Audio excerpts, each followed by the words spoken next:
It's an emergency HPTV podcast. Mitchell, Jamie, and Steven with you because Deadline has just dropped the castings for Professor McGonagall and Professor Snape. Like they did with John Lithgow, this has still not been confirmed by HBO Warner Brothers. But the fact that he kind of confirmed that one, I think, and Deadline is very reputable, we're going to run with these as well. So, it does say final talks still, right? It doesn't say it's like and we took John Lithgow with a grain of salt, especially. But it turned out to be right. So far, they could still flip, but these two are British, so it's safe. We're safe here. All right. So first of all, Janet McTeer is going to play Professor McGonagall. I was surprised to learn that she's only 3 years younger than Maggie Smith was when she started to play Professor McGonagall. So she's 63. She looks younger in pictures, but obviously some pictures, I'm sure she'll look a bit older, but I think she has the look. It's very not that dissimilar, really. Like she has a stern British teacher look. You might know her. She's got a really great background, like in Shakespeare, which I think always fits for fantasy if you're a classically trained theater actress. She was in Maleficent. She was the mother in like Insurgent, Allegiant, those Divergent movies. She was in the euthanasia classic Me Before You. She was in The Menu, which was like a fun murder romp from last year. And she's going to be coming up in Mission Impossible, The Final Reckoning. And then on TV, I'm trying to stick to really fairly mainstream stuff. She was in Jessica Jones, if you're watching the new Daredevil. Ozark, which I have not gotten to, but I've been told I will love. And most recently, she was in The Old Man and Chaos, which was the Jeff Goldblum film on Netflix. And I'm going to just go through Snape, and then we can jump in. But very qualified, seems like a great actress that's been in big-time stuff, but is not a household name. She's got a decade to donate to us. This guy, on the other hand, I'm a little concerned that he is too attractive for the character and too popular. Like, he could be getting some big mainstream roles that this is going to take up, 3 to 6 to 8 months, depending on the film, of his time. Because if you think about it, Snape is actually not too heavily featured in some of the seasons, so maybe that's how they were able to land him. But his name is Paapa Essiedu. I listened to him say his name, so I hope that was a good pronunciation. He was in Murder on the Orient Express. Most recently, he was in The Outrun, which is Saoirse Ronan was in this small drama about addiction this year, and it was kind of her trying to... I mean, she doesn't have to try. She's always in the awards conversation, but she ended up getting nominated for a BAFTA for Blitz instead, which was another very awardsy movie, but he was really good in it. It was a really thankless part where he is kind of the partner trying to take care of someone in pain. He was in Gangs of London, which is very popular. I May Destroy You is what he won his Emmy for. Again, a really small London set drama by Michaela Cole that is like critics love it and nobody saw it. She was in Anne Boleyn, The Lazarus Project, an episode of Black Mirror, Black Mirror goes a long way with me. And then Black Doves, which he was only in a couple episodes, but I watched that this Christmas, and I've been watching all these Netflix spy shows like The Recruit and The Night Agent, and I think Black Doves was the best of them, actually.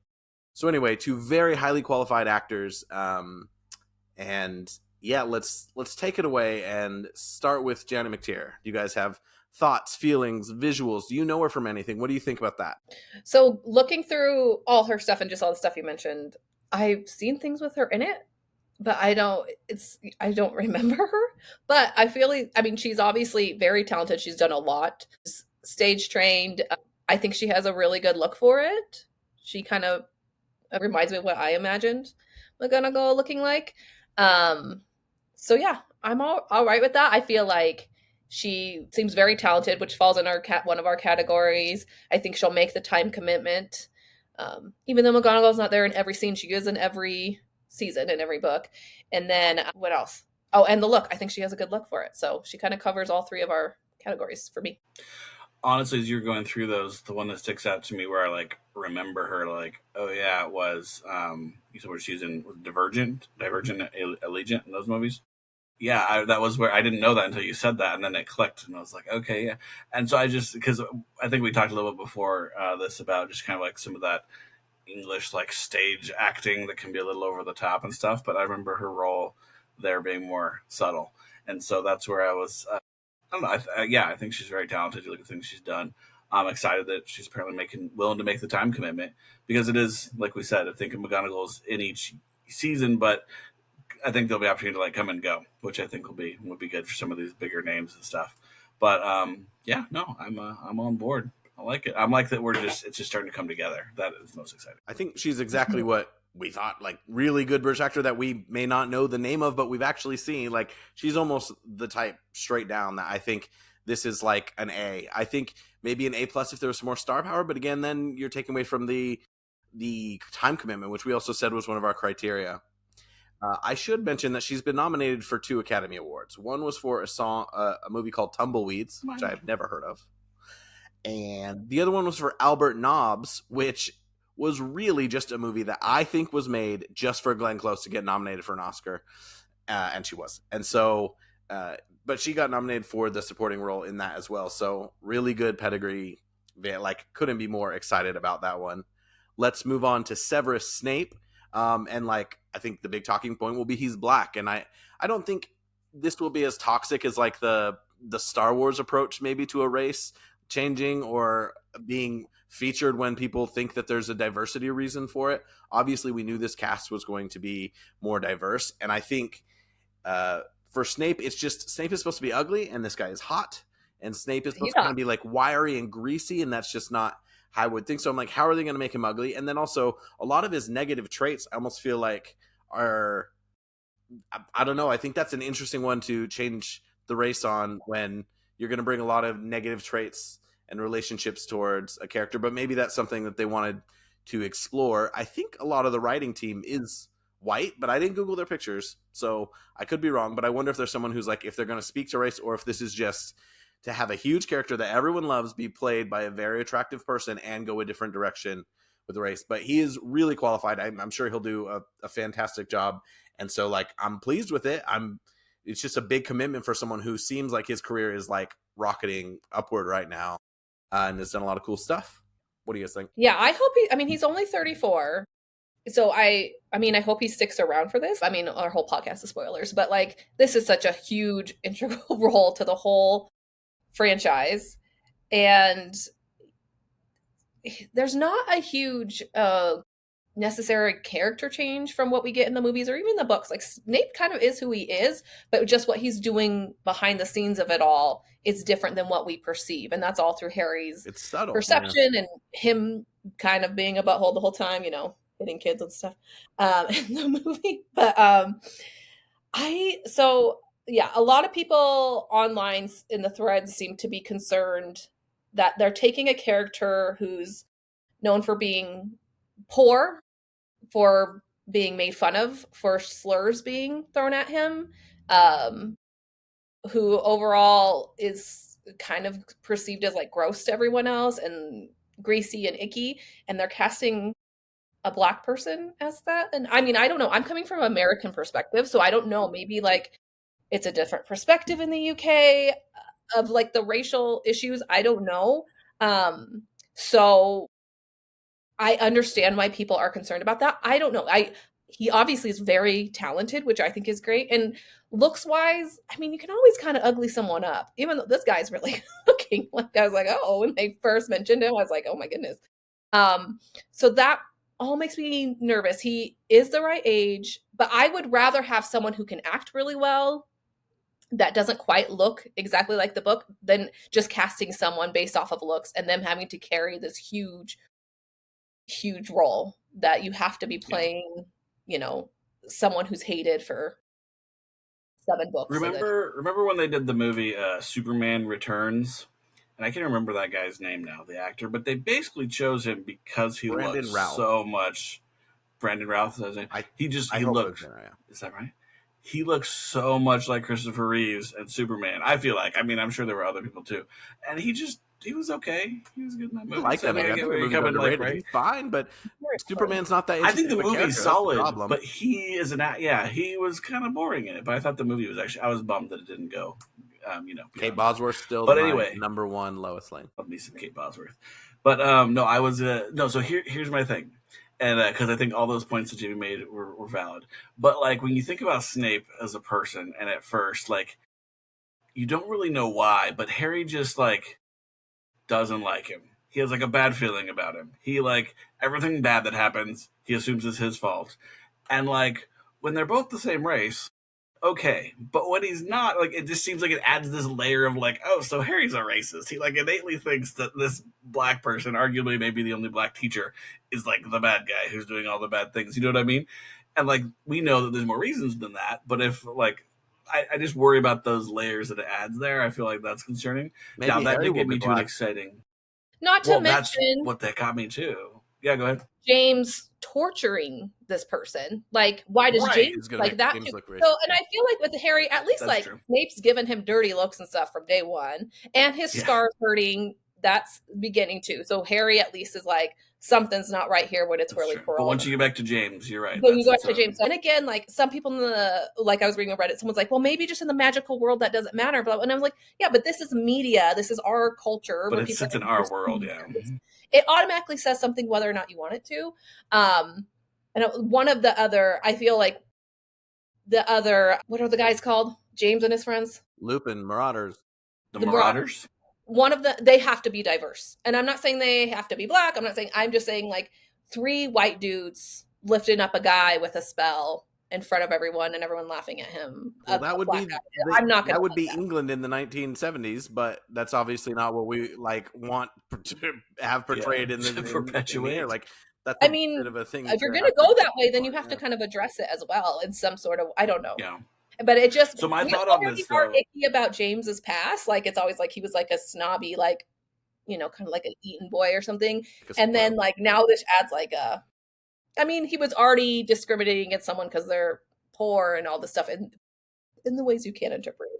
Read it. Well, but I thought about it took me down an interesting path as I was thinking about it, because, like, I think what have you almost said, like, a way to solve that would be what if Harry is black? And I actually thought, so what if James is black and Harry is half? And then I think that would add a really interesting layer to like his relationship with the Dursleys and being like other than in their household. You know what I mean? Yeah. So, I mean, what if he's, you know, mixed, and that adds its own, like, level of, like, you know, he's not just, you know, half wizard, but his mother was a muggle born. But he's kind of in both of those realms. Because it does take away that conflict with Snape, but it adds, I think, some additional conflict with the Dursleys, which I think actually kind of helps represent that relationship visually in a way that, like, maybe they don't want to spend a ton of time trying to explain in all of that. So, yeah, and I was like, do I have a problem with a black Harry or a half black? No, I think that could be actually a cool take on it. So, yeah.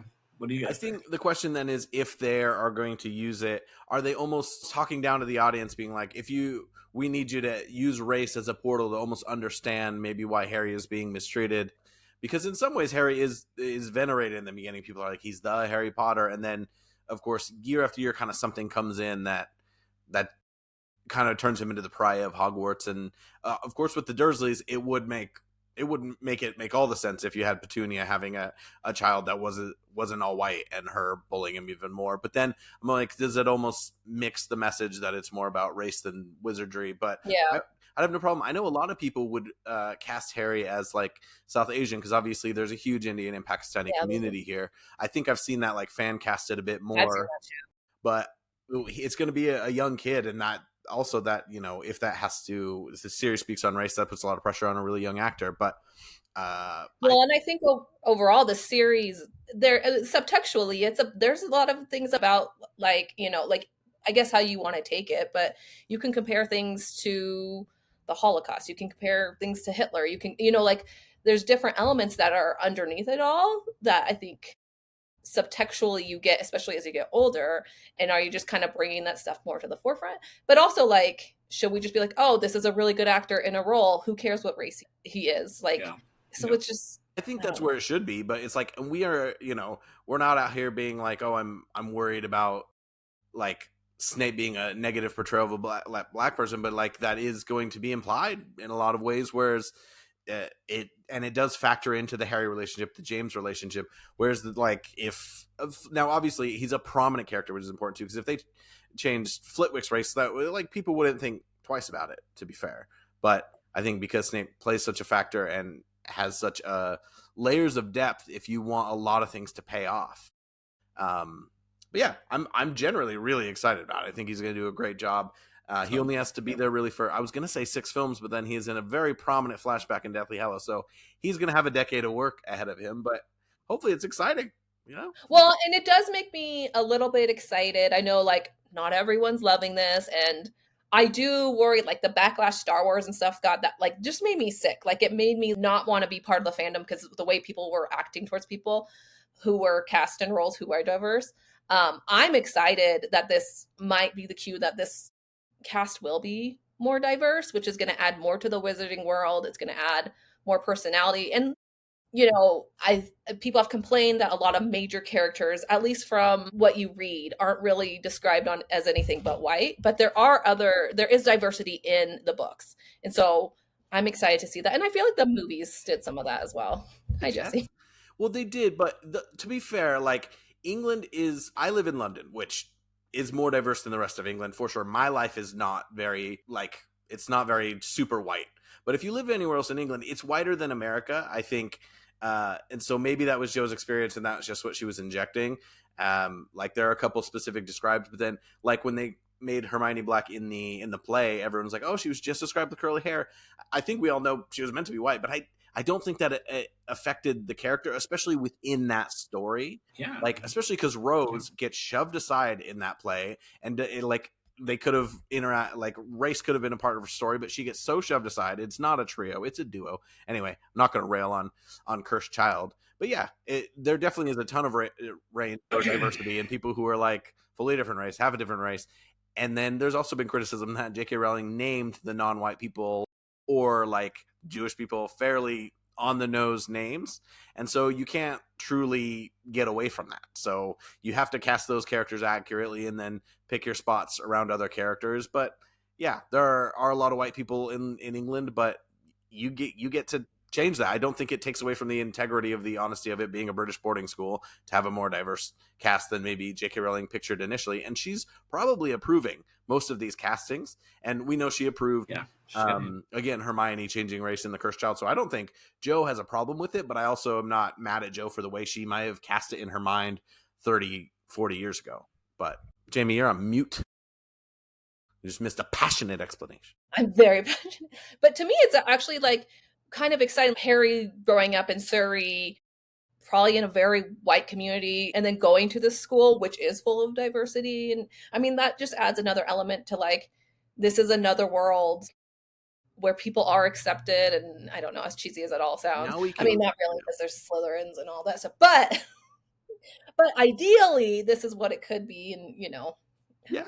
Now we can really hate Dudley, and then if he has a redemption arc, he's gonna have to put in the work. He's gonna have to do the research for real. Not just say I don't hate you or whatever. I don't hate you anymore. Yeah, the Reddit. I think this is really cool. Go on, Steve. Yeah.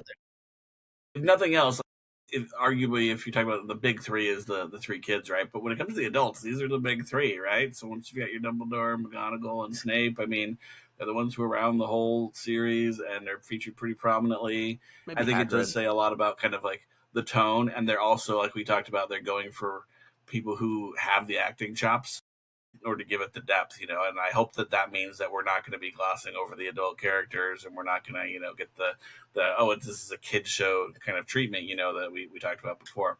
So I think they're good signs that they're headed in a very good direction. I think it's important, like both, like the pedigree of these actors can't be understated, like not just like Emmy and Oscar winning, but like they would get cast in a big time HBO show regardless. And I think even if we disagreed with a handful of choices in the original movies, they did have a absolutely stacked set of adults, but a lot of them were quite famous or, in a way weren't going to, like, it was a very different commitment from doing this for a television show. So they almost have to play this middle ground where you may not be getting people quite as famous, but you want that same quality. Although, I mean, like a lot of those people we hadn't heard of before they came in and they killed it. And then you learn, oh, he was like Slughorn. That dude pops up in I can't remember his name. I really should. But he pops up in absolutely everything. It was in the most recent Bridget Jones film, which I saw in the cinema thanks to my wife, even though it was day and day in Peacock.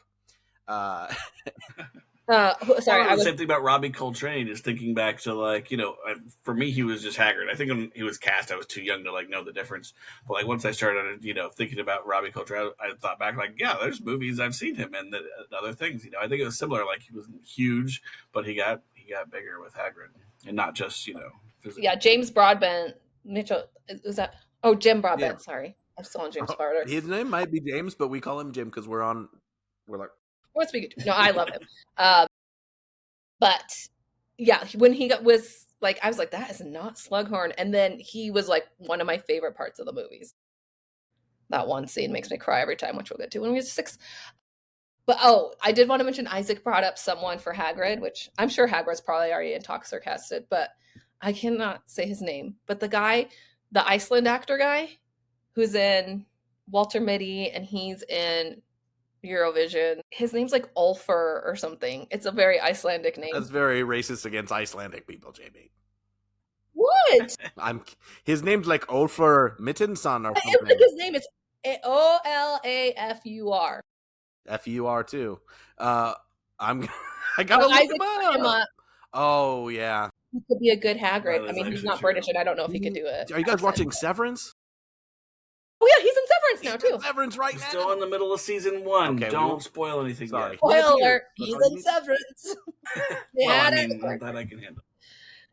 It's so good. I love Severance.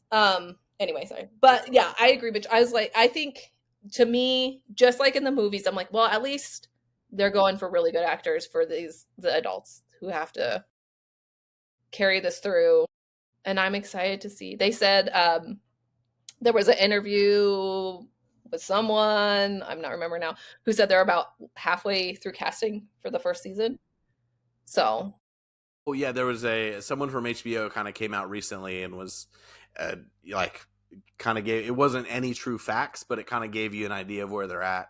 And they should be. I mean, I feel like they should be. And all these people, it's still like they're in talks. I mean, this is all such a huge process. And especially if they're signing people on for a 10-year deal, I'm sure there's a lot of back and forth and figuring things out. So I'm sure everyone's still in talks, but like we should be pretty darn close, hopefully, so they can start filming. Can I read this? Actually, this is off Reddit. Mitchell, I think you may have sent this out, but it's HBO's head of IP, Sarah Aubrey, talked about casting. So people asked, and I'll just read it. It says, I think it's a dream job for a lot of actors in the UK, but the roles that we're casting right now are for people who are going to be on the show for a decade. So it's also a very particular gig. But the commitment is to make the books, and that's what it could be. But there are interesting people raising their hands to be featured adult actors that come in later seasons, like the Sirius Blacks of the world. So that's cool to think that, I guess, someone has already in talks with Sirius back because that's more like a 3-year commitment. Plus, some bits maybe. Like that could be, I think that could be a huge actor. And like, see on the Reddit people being like, if Lupin were black, if Sirius were black, like it is interesting that Snape of all people was chosen, especially because Paapa could have played one of them. But like, it is what it is now. And I think we just have to go forward and trust that they're going to do that right. And like, I think he'll do great as the character. I just don't know what dynamics that's going to add. And it does call into question if they might change Harry a bit, which that one, I wouldn't mind, but that would cause, I think, more people to be like, it's your main character. There's no reason we had to make that would cause more things. And it's not that I don't want HBO to do what's best for the show. I do. And if that's what they think, I'll trust them. But that's almost like we're trying to make this popular so you get all 10 seasons. So no need to start off with a massive controversy, but at the same time, that's terrible because I think what an incredible opportunity to change the face of Harry freaking Potter. Because, it's like, I don't, like, for us, I don't think it'd be the end of the world. I think it would add an interesting dynamic, all this stuff. But it's sad that, like, that would turn so many people off. I worry it would overshadow. Like, it's woke, all this crap. And it's like, we just want to tell a good story and have a good show. Like, well, and it can be, I think there's also just sometimes you can give people the benefit of the doubt, right? Like, I think they have good intentions and that it can still be amazing, right? It's not like you're just grabbing whoever, like it's still an amazing actor and everything. So I think it'll work out, but I do get what you're saying with we don't want controversy from the beginning. So yeah, I'm calling it 3 for 3. I'm the only thing right now is Lithgow's age, but he is the most high profile actor and it gives him something to sell into. Like maybe him being old is like, I'm just going to do this one thing and not, because he's been really active the last 10 years, Yeah. And he spent 5 years he's had a resurgence. Third Rock from the Sun. Good for him. Well, and that's my thing. I mean, like, we grew up watching Third Rock from the Sun. No matter what I see him in, that's what I see. So that's, for me personally, I'm going to see him. Like, I'm not going to see Dumbledore. I mean, it's gonna be a little bit of an adjustment for me. But I'm not mad about it because, like, He's talented. He's willing to do it. He's excited about it. And I hope all these people read the books and they love them. That's what I want. I want all these actors to go right now and start reading. I'm going to start a Third Rock from the Sun podcast. All right. That would be great. Anyway, we've gone a lot longer than we did for Dumbledore. That's good, right? But we'll. I don't think we're going to edit this. We're going to pop this up as is. So don't say anything stupid at the end here, and we'll try and get this up as soon as possible. And maybe I will jump on TikTok if I learn how to use it and try and put a quick blurb up and direct people towards the pod so that they can listen, because I think it's exciting and we've had a solid measured look at this. Anyway, thanks for donating some time in the middle of your day. Steven, you look like you wanted to say something. Is it? You gonna leave that on? I'm going to leave that in. Yeah, I'm brave. It looks like it's it. I'm going to use. No, I actually just it is the middle of the day, and this is my lunch break, so I have to get back to work. Was all I was going to say.